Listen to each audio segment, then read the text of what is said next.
As I grow older, I've tried to temper my frustration with the direction our country seems to be heading. It's hard, though, because, let's be honest, Britain today feels like it's becoming a bit of a joke. Now, don't get me wrong, I take pride in being British.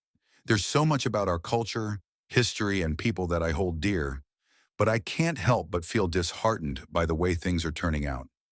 Today, I want to talk about an incident that recently caught my eye, one that I think encapsulates some of the challenges we're facing as a nation.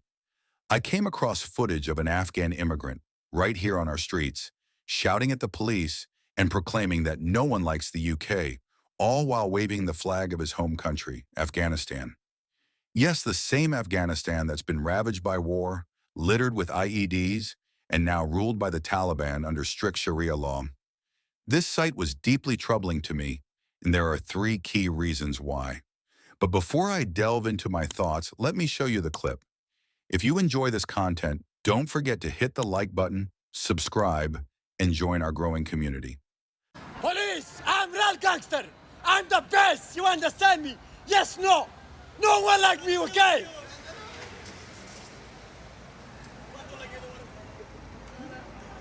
The first thing that gets under my skin is the reaction, or rather, the lack of reaction, from the police. Imagine if it had been a British citizen out there shouting, "Stop the boats," on our streets.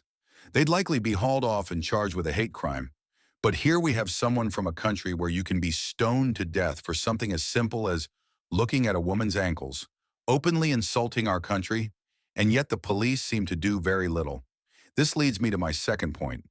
This individual, who has likely come to the UK seeking a better life, possibly has a job, or even better, is receiving government handouts and yet feels emboldened to publicly disrespect the very nation that has offered him refuge. The audacity is staggering. If you despise this country so much, why are you here? It's utterly disrespectful, and quite frankly, if this person feels that way, he should catch the next flight back home. Flag and all. My final point concerns the broader issue of people who come to the UK, wave the flags of their native countries, and yet remain critical of the UK. If you have such love for your homeland, why did you leave? And why are you celebrating your national identity on British soil? This isn't just about one individual. Think about the thousands of people celebrating Pakistan Day in London. If you feel so strongly about your country, then perhaps it's time to consider going back. Switching gears, let's talk about the ongoing migrant crisis and the growing civil unrest. Former Tory London mayoral candidate Susan Hall recently sat down for an interview to discuss this very issue. According to Hall, the situation is deteriorating, and she fears we haven't seen the worst of it yet. The Tories had a deterrent in place, but with that now gone, illegal immigration is on the rise, and the asylum backlog has ballooned to an eye-watering 118,000 cases. Riots have already broken out across the country, driven by the public's frustration over the perceived lack of control over immigration. Hall points out that one-third of asylum seekers are arriving by boat, something that has to be stopped. Labour, now in power, promised to dismantle the criminal gangs profiting from human trafficking, but as Hall rightly notes, if it were that easy, the previous government would have done it. The challenge is enormous. And quite frankly, I'm not optimistic that Labour will be able to deliver on their promises. Prime Minister Sir Keir Starmer has vowed to tackle the issue by focusing on the root causes of migration. He announced $84 million in funding for health and education initiatives in African and Middle Eastern countries, a long-term approach aimed at reducing the flow of migrants. But is this going to make a difference? The Labour government also made the controversial decision to scrap the Rwanda policy, which aimed to deter migrants by sending them to the African country. The policy faced significant legal challenges, including interventions by the European Convention on Human Rights, which halted flights at the last minute. It remains to be seen whether Starmer's approach will yield results, but the fact remains that we have far too many people entering the country illegally, and this is contributing to the growing civil unrest. Things are bad now, but they could get much worse if this issue isn't addressed effectively.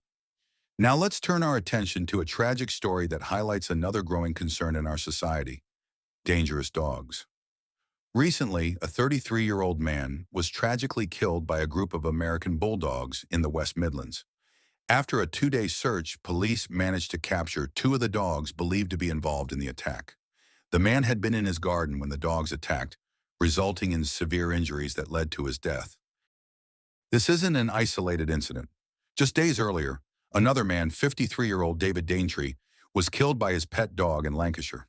The dog, an XL bully, was shot on the scene by police officers who felt they had no alternative but to protect others.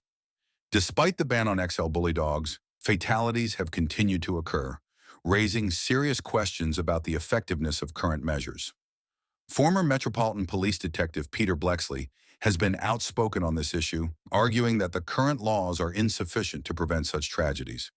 He advocates for a much more stringent approach, suggesting that these dangerous dogs should be rounded up and, where necessary, humanely put down.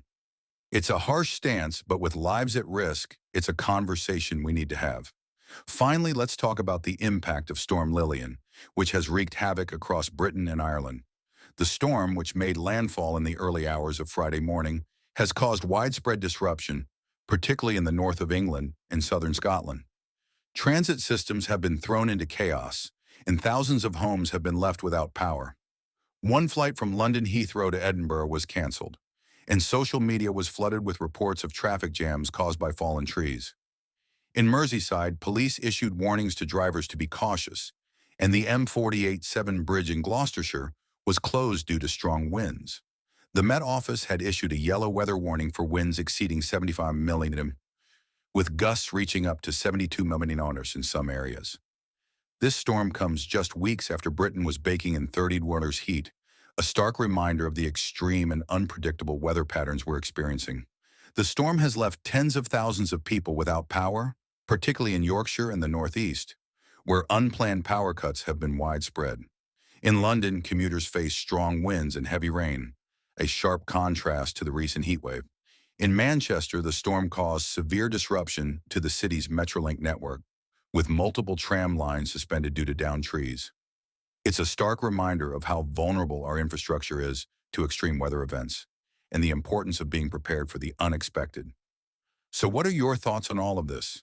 Let me know in the comments. And if you found this discussion thought-provoking, don't forget to hit the like button, subscribe, and join our fast-growing community.